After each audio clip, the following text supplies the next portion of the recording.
রুহের জগতে আল্লাহ আমাদের রুহগুলোকে এত ভালোবাসছেন যে ভালোবাসার কারণে হিন্দু বৌদ্ধ খ্রিস্টানদের ঘরে না পাঠায়া সরাসরি আমাদেরকে আল্লাহ মুসলমানের ঘরে কবুল করেছেন। আল্লাহ ইচ্ছা করলে আমাদের হিন্দুর ঘরেও পাঠাবার পারত। কিছুদিন আগে আমি এই হিন্দু আর মুসলমান নিয়ে আলোচনা করতেছিলাম। তো এক মুসলমানই আফসোস লীগ, জোরে কোন কি লীগ? আফসোস লীগ। আমাদের মুসলমানের মধ্যে এখন তিনটা লীগ বার আছে। একটা হলো গুজব লীগ, একটা হলো আফসোস লীগ, আর একটা হলো হতাশা লীগ। হতাশা। বাংলাদেশের ৩০০ জন এমপি পলায়ে গেছে। একটা এমপিকেও অনুবীক্ষণ যন্ত্র দিয়ে খুঁজে পাওয়া যাচ্ছে না। জোরে কোন ঠিক কিনা? এই শালা হতাশা লীগ বলে নেত্রী আবার আসিবে। ফিডার খাওয়া চামচা, যে পলে যায় সে আর কোনোদিন ক্ষমতায় আসতে পারে না। জোরে কোন ঠিক কিনা? এটা 100% সত্য। আওয়ামী লীগের কেউ যদি কোরআন হাদিসের আলোচনা যেখানে হয়, জিকির আজকার হয়, ওই অনুষ্ঠানকে বলা হয় রিয়াজুল জান্নাহ, বেহেশতের টুকরা। এই বেহেশতের টুকরার ভিতরে কারো মন চাইলেই আসতে পারে না। এখানে আসতে গেলে আল্লাহর দয়া লাগে। আল্লাহ কোরআনে বলেছেন, রহমাতি ওয়াসিয়াত কুল্লা শাইইন ফাসাকতুবুহা লিল্লাযিনা ইয়াত্তাকুন। গোটা বিশ্বব্যাপী সব জায়গায় আল্লাহ রহমত বিরাজ করতেছে, সব জায়গায়। কিন্তু রহমতের বাজেট সবার জন্য হয় না। রহমতের বাজেট শুধু তাদের জন্যে হয় যাদের কলিজার ভিতরে কেবলমাত্র আল্লাহর ভয়। আপনাদের কলিজার মধ্যে আল্লাহর ভয় কম না বেশি? আল্লাহ কোরআনে বলেছেন, মা আসাবাকা মিন হাসানাতিন ফামিনাল্লাহ। বান্দাবান্দির দ্বারা যখন কোনো ভালো আমল হয়, এই আমলটা বান্দাবান্দি করে না, বরং আল্লাহ করায়। আচ্ছা, এই যে ছোট বাচ্চা স্যান্ডেল নিয়ে মাথার মধ্যে যাচ্ছে,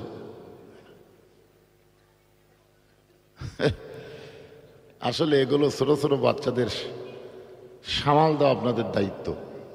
কারণ এরা অধিকাংশ বাচ্চারাই হলো সিজার করা। জোরে কোন কি করা? আর সিজার করা বাচ্চারা অস্থির হয়, অস্থির, কোনো জায়গায় বেশিক্ষণ থাকতে পারে না। আমরা যারা টেজের উপরে আছি সবাই হলাম সময় মতো। একার সময়ের আগে আমরা কেউ আসিনি। এই যে কয়জন বসে আছি, সময় মতো আমাদের মা আমাদের প্রসব করছে। তোর এখন ঠিক কিনা? সময় মতো, সময় হয়ে গেছে, আর পেটের মধ্যে থাকার সময় নাই, বার হয়েছে। আর এই সিজার করাগুলো এরা সময়ের আগেই পেট কেটে এদের বার করা লাগছে। বার করার পরে দেখে এরা ঘুমের মধ্যে আছে, তখন পাও ধরে একটা ঘুরানি দেয়। ওই ঘুরানিতে মাথাতে একটা ঝাঁকি খায়, ওই ঝাঁকিতে বাচ্চাগুলো অস্থির হয়। ওরা যদি মাঝখানে বসে দেখবেন কিছুক্ষণ পরে লাফ দৌড়, অস্থির। মোবাইল না দিলে এরা ভাত খায় না, মোবাইল না দেখলে এদের কান্নাও থামে না। জোরে কোন ঠিক কিনা? এরা হলো সিজার করা। জোরে কোন কি করা? হ্যাঁ, না না, আলোচনা শুরু না করতে স্যান্ডেল মাথার মধ্যে নিয়ে যাচ্ছে। আপনারা বলেন তো, পায়ের স্যান্ডেলের দাম বেশি না মাথার দাম বেশি? তো ওই বাচ্চা স্যান্ডেল মাথার মধ্যে নিয়ে গেল, আপনারা কিছুই বললেন না।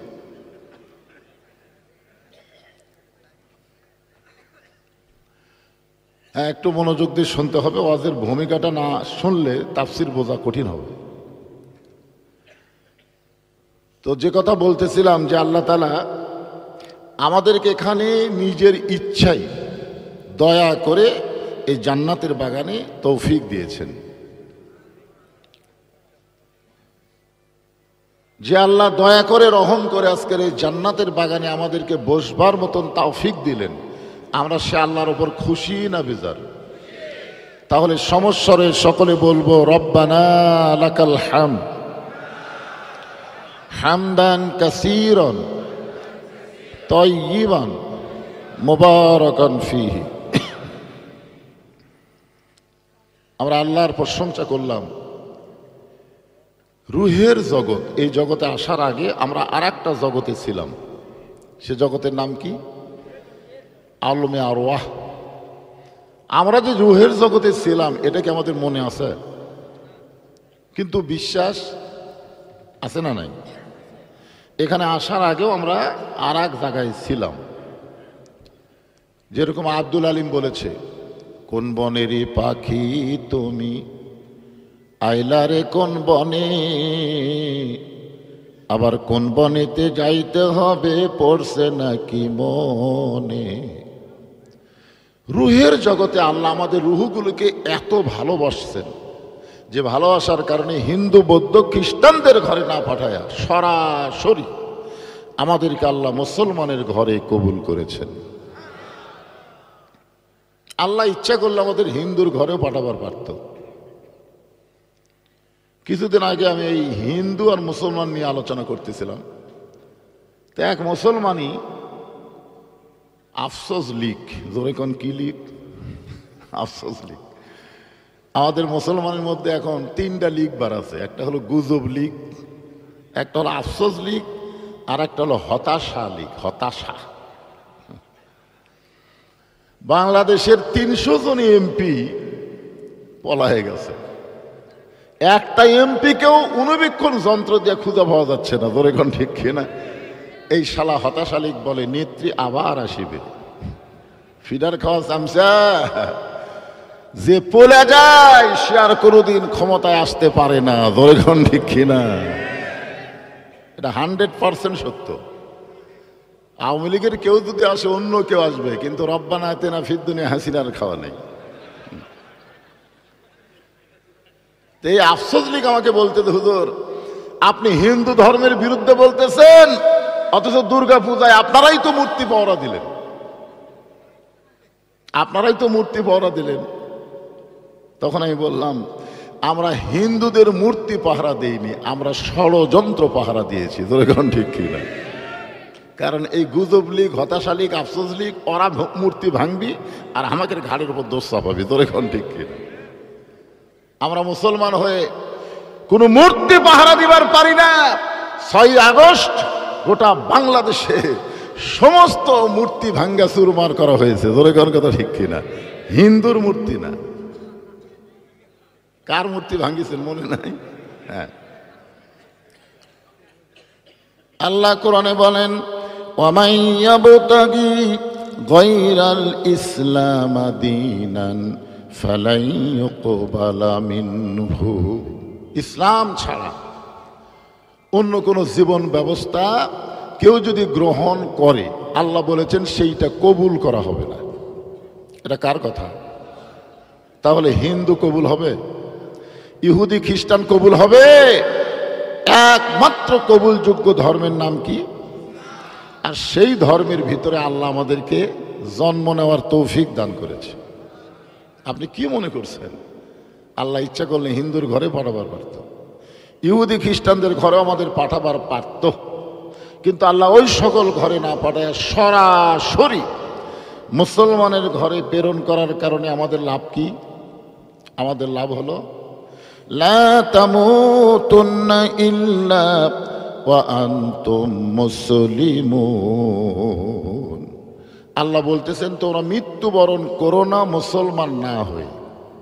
আপনারা বলেন তো, হিন্দু মুসলমান হয়ে মরা সহজ না কঠিন? কথা কয় না। ইহুদি খ্রিস্টান কেমনি কঠিন হলো? কারণ অন্য ধর্মে জন্ম নিয়ে মুসলমান হয়ে মরা খুবই কঠিন। যার প্রমাণ হলো নবীর চাচা আবু তালেব। আল্লাহ রাসূল বলেছেন, মায়ের পেটে থাকতে আমি এতিম, কিন্তু দুনিয়াতে আসার পরে আমি এতিম ছিলাম না। কথাটা কিন্তু গুরুত্ব আছে। আমি যখন মায়ের পেটে ছিলাম তখন আমার বাপ মারা গেছে, কিন্তু এই দুনিয়াতে জন্ম নেওয়ার পরে আমি এতিম ছিলাম না। সাহাবারা বললেন, এ রাসূলুল্লাহ, মায়ের পেটে এতিম হলেন অথচ দুনিয়াতে জন্ম নেওয়ার পরে এতিম ছিলেন না, এটা কেমন কথা? আল্লাহ নবী বলেন, ভাগ্য গুণে আমি এমন একটা চাচা পাইছিলাম যেই চাচা বাবার চাইতেও আমাকে বেশি দয়া করেছে। আপনারা বলেন তো এই চাচার নাম কি? সবাই বলেন নাম কি? আবু তালেব। ওই চাচা কিন্তু মুসলমান হয়ে মরতে পারেনি।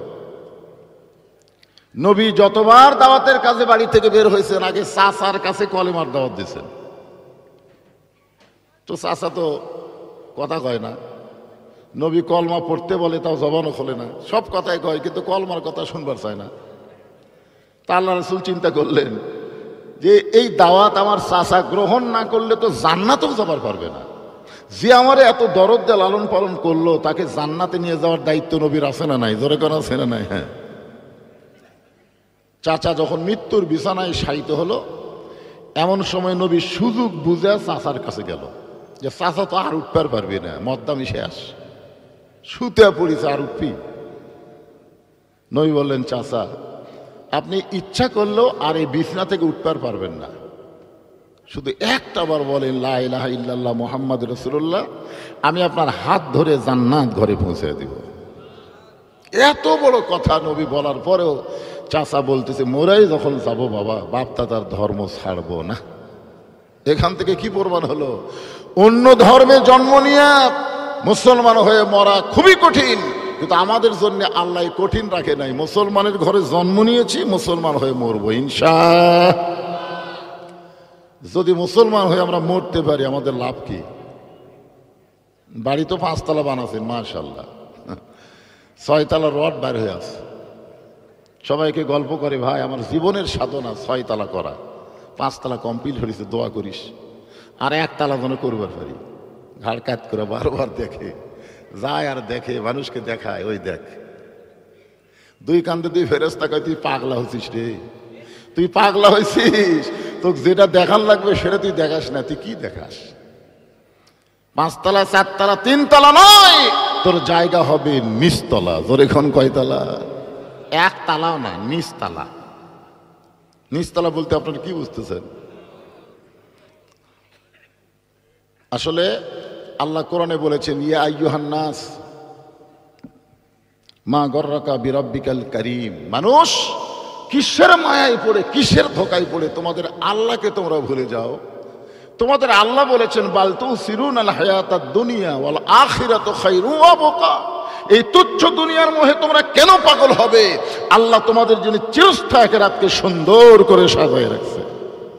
খালি মুসলমান হয় মরবে, তোমাদের দেহ থাকবে কবরে, তোমাদের পাখিকে আল্লাহ কবর দিবে না, ইল্লিন নামক জান্নাতের বাগানে জায়গা দিবে। আমরা কবরের চিন্তা করব না, কবর কিন্তু ঢাকা থোয়ার জায়গা। কথাটা বুঝলেন? কবর কি থোয়ার? ঢাকা থোয়ার জায়গা। হ্যাঁ, মরার পরে 2টা জায়গা, একটা হলো ইল্লিন, একটা হলো সিজ্জিন।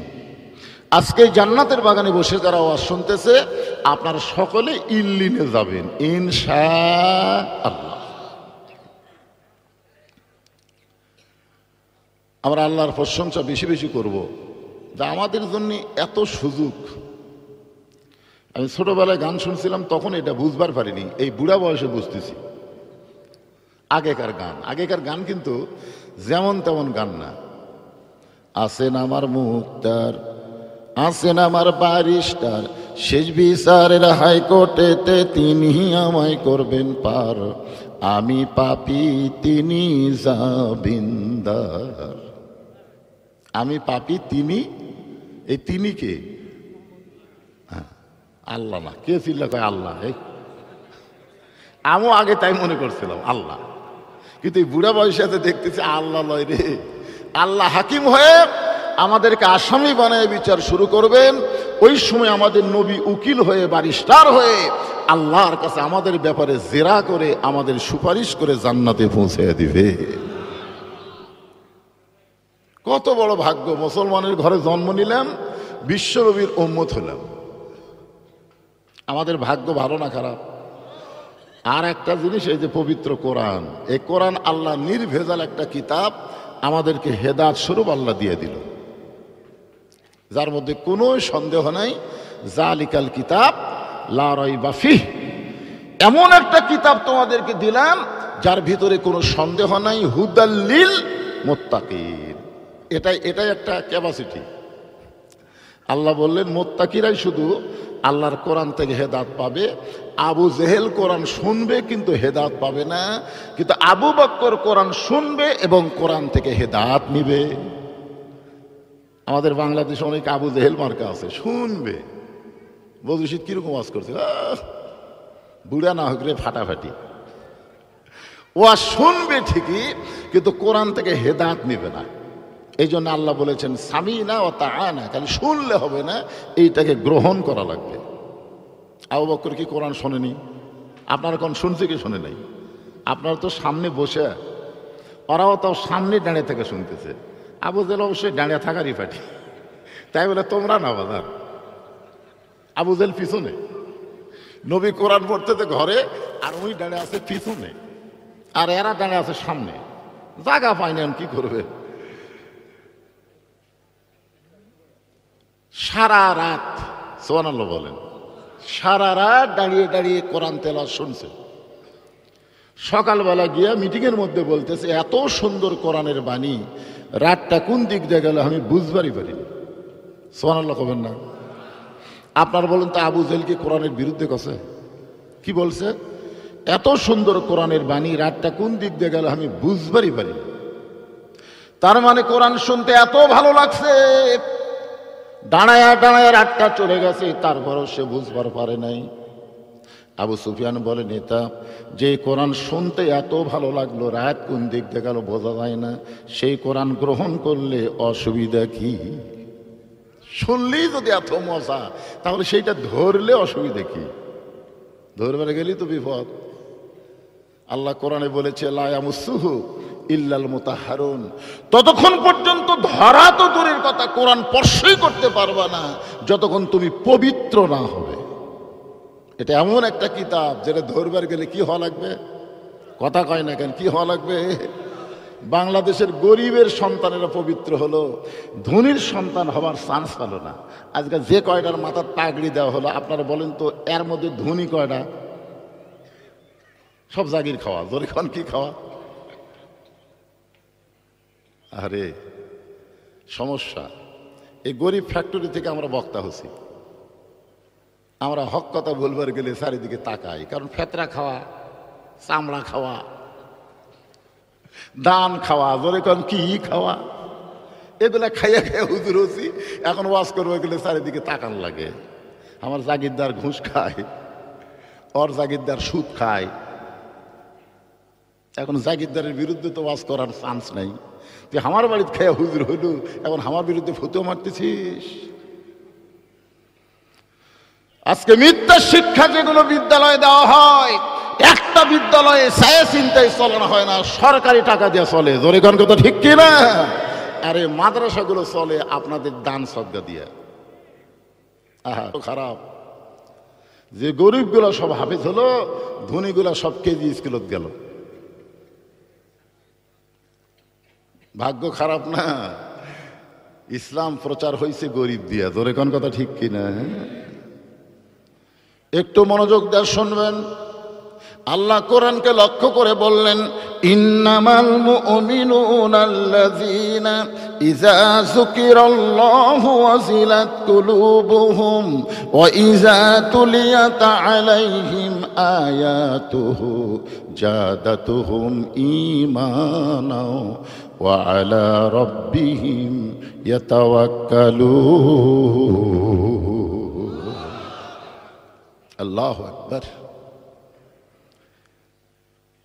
আবু জেহেল বলতেছে, আবু সুফিয়ান, এই কোরআনকে যদি গ্রহণ করি, এই কোরআনকে যদি হাত দিয়ে ধরি, তাহলে তোর আমার নেতৃত্ব চলবি না।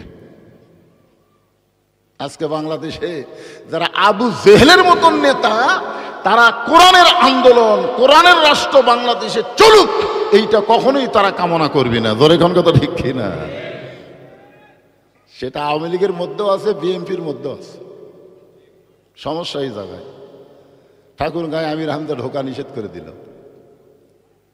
গতকাল দেখছেন, ঠাকুরগাঁয়ে আমির হামজা ঢুকতে পারবে না। হায় হায়, এরা ক্ষমতা না পায়া এর কে যা মোশান হসে ভাই। এরা ক্ষমতা পালে কি যে করবি? আওয়ামী লীগ তাও অ্যাঙ্গেলে বারবার দিছে, এরা হয়তো উঠপারি দিবি না। তোর এখন কথা ঠিক।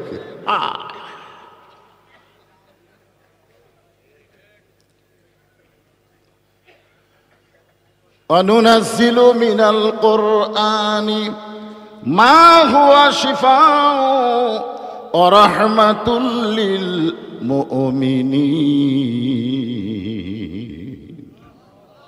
এর বাংলা অর্থ হলো সব সমস্যার সমাধান দিতে পারে আল কোরআন। কি সবাই স্লোগান দিতে রাজি আছেন? সব সমস্যার সমাধান হলো না, মেনা হলো, শ্যালমেলা হলো। একটু জবান ছেড়ে সবাই বলেন, কোরআনের পক্ষে একটা স্লোগান দিবেন, 8টা জান্নাতের দরজা আল্লাহ খুলে দিবে। আপনি কি মনে করছেন এটা তুই আমিয়া কিতাব? সব সমস্যার সমাধান আল কোরআনের আলো। ঘরে ঘরে আপাতত বাদ দেন তো, না সংসদে করলেও হবি না। আমি একটা স্লোগান আপনাদের শিক্ষা দিয়ে এটাই চলবে, আল কোরআনের আলো সব জায়গায় জ্বালো। আপনি বলেন তো সব জায়গার মধ্যে সংসদ আছে না নাই? হাসিনা যখন ক্ষমতাটা ছিল তখনও কিন্তু আমি সব জায়গায় জ্বালো বলছি। সেই সময় সংসদে বললে বক্তার টেজে থাকবে দিবে রে? সংসদে আমরা মমতাদের গান শুনি, আয় আয়, এক শালাও ভোট পাইনি। দিনের ভোট রাতে করে সংসদে যায়, এরকে যা মোশান হচ্ছিল ভাই, তোর এখন কথা ঠিক। আর এই 24 সালে নির্বাচন দিল ড্যাম, নির্বাচনের নামই হলো ড্যামি। আপনারা বলেন তো ড্যাম চলবে? কথা কন না কেন, ড্যাম চলবে? গান বাজনা সংসদ পরিপূর্ণ করলো। আগামীতে সংসদে আমরা কোনো জালেমকে পাঠাবো না, সবাই ভালো মানুষকে সংসদে পাঠাবার চাই। জোরে কোন কথা ঠিক কিনা? হ্যাঁ, এই জন্য একটা স্লোগান দেন, আপাতত শুরু হোক, আল কোরআনের আলো সব জায়গায় জ্বালো। আল কোরআনের আলো, কোরআন হাদিস যেখানে, দুনিয়ার মুসলমান লিল্লাহে তাকবীর। আজকের আলোচনা কিন্তু লম্বা হবে না, ছোট্ট একটা আয়াত। ইয়া আইয়ুহাল্লাযীনা আমানুত্তাকুল্লাহা ওয়া কুনু মা'আস-সাদিকিন। এই আয়াতের উপরে আলোচনা। আল্লাহ ইমানদারকে লক্ষ্য করে বলতেছেন, তোমাদের কলিজার মধ্যে যদি আল্লাহর ভয় সবসময় রাখতে চাও, তাহলে জাত দল করলে হবে না, জাত সাথী হলে হবে না, সদিকিন সত্যবাদীদের দল করা লাগবে, সদিকিন সত্যবাদীদের সাথী হওয়া লাগবে। এ কথা কার? এখন জাত দলের যা যোগ দিবেন, একটা কথা সত্যি কয় না, খালি মিথ্যা কথা কয়। আছে না নাই? আজান হচ্ছে, আজান হচ্ছে, নেতা বক্তব্যের সময় আজান হচ্ছে, আমরা দেখলাম নেতার ভুরু কালো হয়ে গেছে। মানে আজান শুনলে আর ভুরু কালো হয়ে যায়। কিরে, আমরা বক্তব্য দিব, মিটিং করবো, এর মধ্যে আজান। যারা আল্লাহর আজানকে সহ্য করতে পারে না, এরা ক্ষমতার চেয়ারে গেলে নামাজ বিলের কোনো আইন করবে না। জোরে কোন কথা ঠিক কিনা? অথচ আল্লাহ কোরআনে বলেছেন, আল্লাযীনা ইম্মাক্কান্নাহুম ফিল আরদ, মুসলমানের মধ্যে কাউকে যখন ক্ষমতা দেওয়া হবে, তার 1 নম্বর দায়িত্ব হলো আকামুস সালাত, নামাজ কায়েম করা, ওয়া আতাউজ যাকাত, যাকাত আদায় করা। জোরে কোন কথা ঠিক কিনা? ওয়ানাহি আনিল মুনকার। একটু মনোযোগ দিয়ে শুনবেন। ওয়াকুনু মা'আস-সাদিকিন ব্যাখ্যা করার আগে আমাদের সম্পর্কে আগে আমরা শুনতে চাই। প্রথম কথা হলো, ইয়া আইয়ুহাল্লাযীনা আমানু, যারা আল্লাহকে বিশ্বাস স্থাপন করেছ, ইমানদারকে লক্ষ্য করে আল্লাহ বলতেছেন। আমরা এখানে যারা বসে আছি সবাই আল্লাহকে বিশ্বাস করি, করেন না? কেমনে করেন?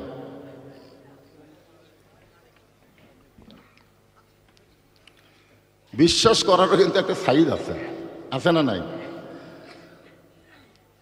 সাহাবীরা বললেন, ইয়া রাসূলুল্লাহ, ঈমান সম্পর্কে, যে আল্লাহকে বিশ্বাস সম্পর্কে আমরা আপনার কাছে একটু ভালোভাবে জানতে চাই, কারণ এটাই যখন 1 নম্বর। আপনি বলেন তো, ঈমান যদি না থাকে আপনি যত আমল করেন কবুল হবে?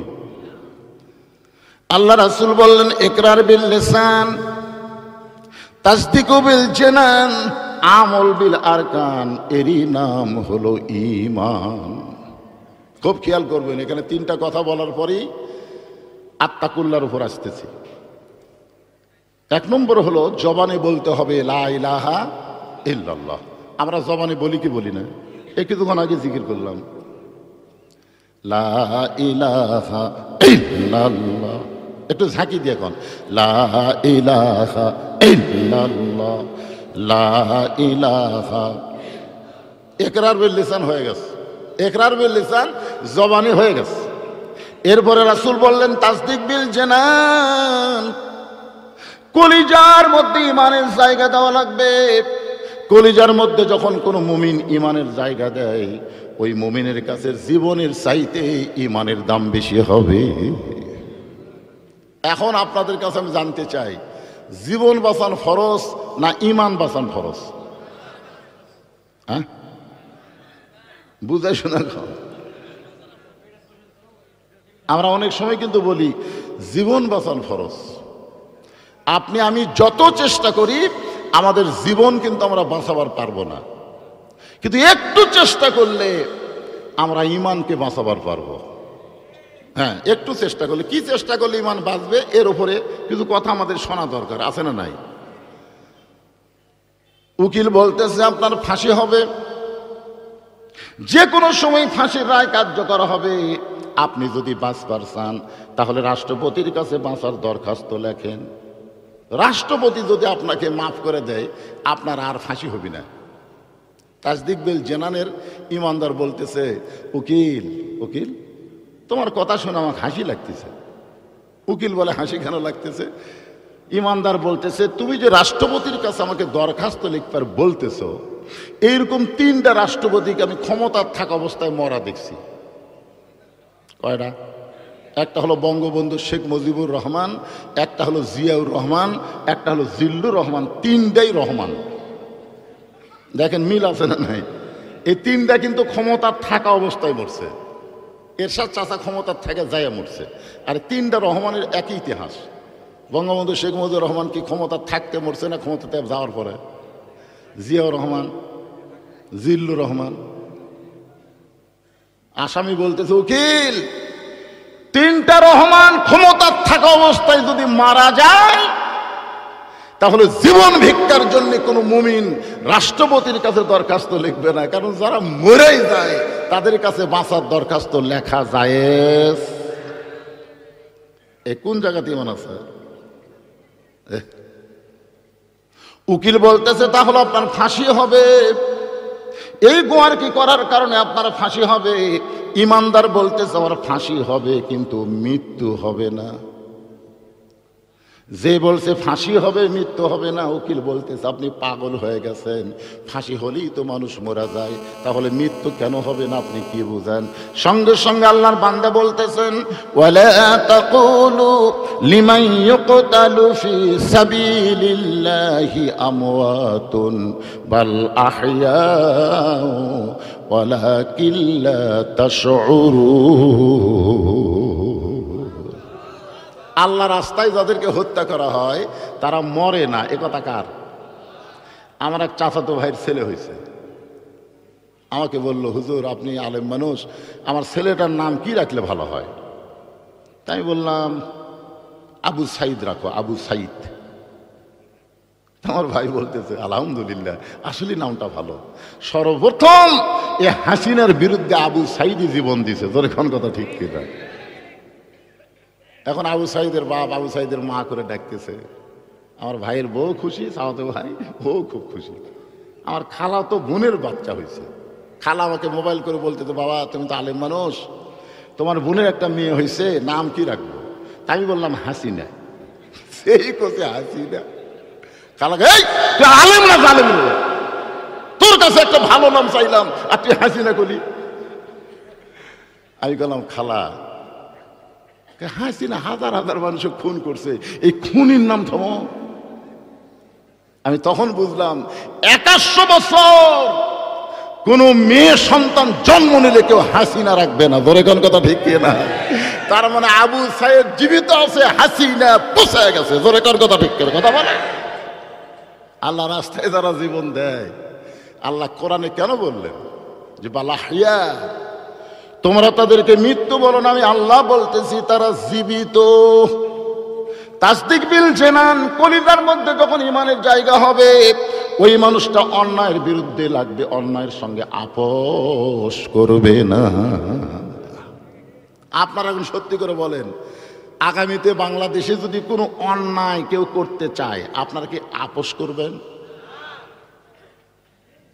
জীবন বাঁচান ফরজ নাকি? আপোষ করা মানে তো জীবন বাঁচান ফরজ। গন্ডগোল করে মরবু কেন? আমার এক দাদা ছিল, স্বাধীনতার বছরকে বলতো 71 সালকে বলতো গন্ডগোলের বছর। আমি দাদা বললাম, দাদা এটা যদি আপনি কোন পুলিশ আপনি ধরে রেখে, আমরা সবাই জানি যুদ্ধের বছর, আর আপনি কোন গন্ডগোল? দাদা এই তুই কি জানিস? তুই স্বাধীনতার সময় কত বড় তুই জানিস? পূর্ব পাকিস্তান পশ্চিম পাকিস্তান আমরা দুই ভাই ছিলাম। আমরা দুই ভাইকে দেখে ভারত ভয়ে থরথর করে কাঁপতো। ভারত দেখলো এই দুই পাকিস্তান যদি এক হয়ে আমার বিরুদ্ধে লাগে, আমি তো যে কোনো মুহূর্তে ছাই খাই হয়ে যাব। তখন ভারত দেখলো এই দুই পাকিস্তানকে ঠাঁই ঠাঁই করা লাগবে, ঠাঁই ঠাঁই। তো বাংলাদেশের মধ্যে বেজন্মা কি আছে? বেজন্মা বোঝেন না? জাউরা। এই জাউরা ধরে এই বাংলাদেশ আর পাকিস্তান, পূর্ব পাকিস্তান পশ্চিম পাকিস্তান ভাগ করা লাগবে, ভাগ। ওরা তখন তদন্ত করে দেখলো একটা পাওয়া গেল।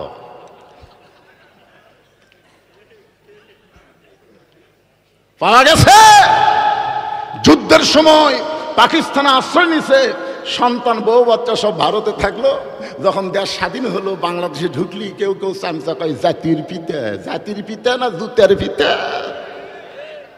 মুসলমান। আল্লাহ কোরআনে বলেন মিল্লাতা আবিকুম ইব্রাহিম ওয়া সাম্মাকুমুল মুসলিমিন। ইমানের দাবি, ইমানের দাবি। মুসলমান যারা হবে বিশ্বাস করবে তাদের জাতির পিতা হলো হযরত ইব্রাহিম। জোরে বলেন নাম কি? হুয়া সাম্মাকুমুল মুসলিমিন, তিনি আমাদের নাম রেখেছে মুসলমান। ইমানদারের একটু খেয়াল করবেন, তাসদিক বিল জানান, কলিজার মধ্যে যখন ইমান আসবে কোনো বাতিলের সঙ্গে সে আপোষ করবে না, বরং জীবন দিবে, ইমান হারা হবে না।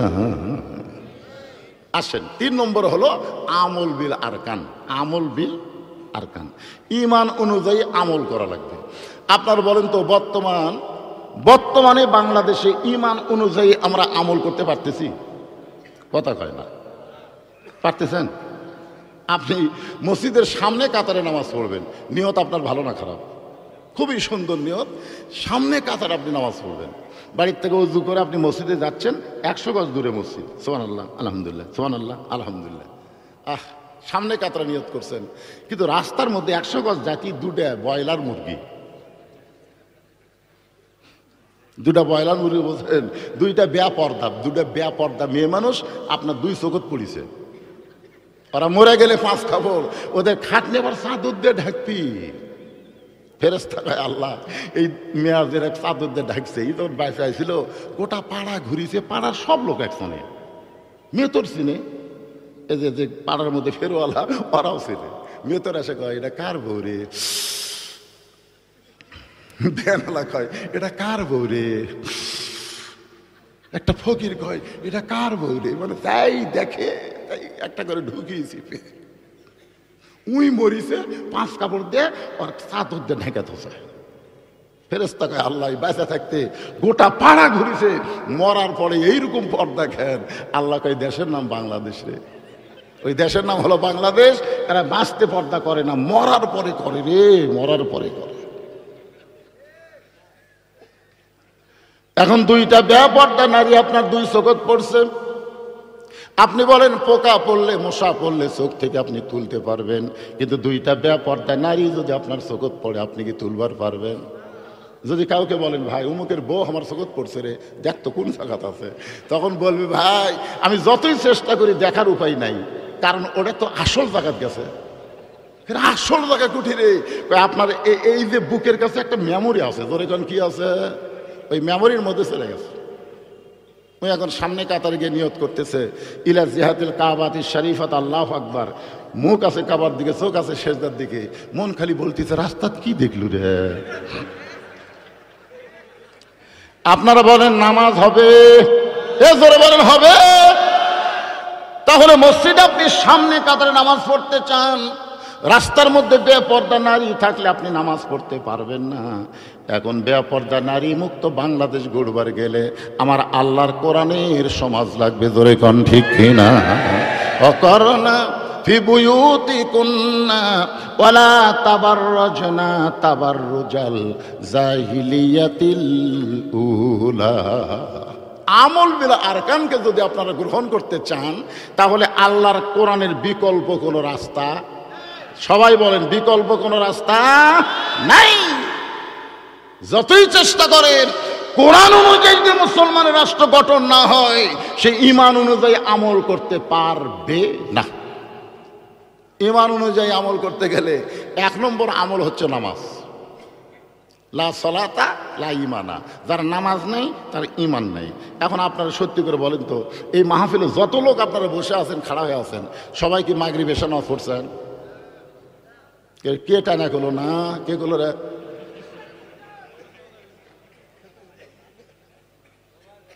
আপনারা বলেন তো যে মাগরিব এশার নামাজ পড়েনি, এ কথা বলার মতন সাহস? যারা নামাজ পড়েন আমি তাদের বিবেককে, বিবেক সবচাইতে বড় আদালতের নাম হলো বিবেক। বাংলাদেশে যেগুলো বিচারক আসলো এই শালাকের বিবেক না থাকার কারণে ভালো মানুষ জেলত গেছে, খারাপ মানুষ জামিন পাচ্ছে। ধরে কোন কথা ঠিক না?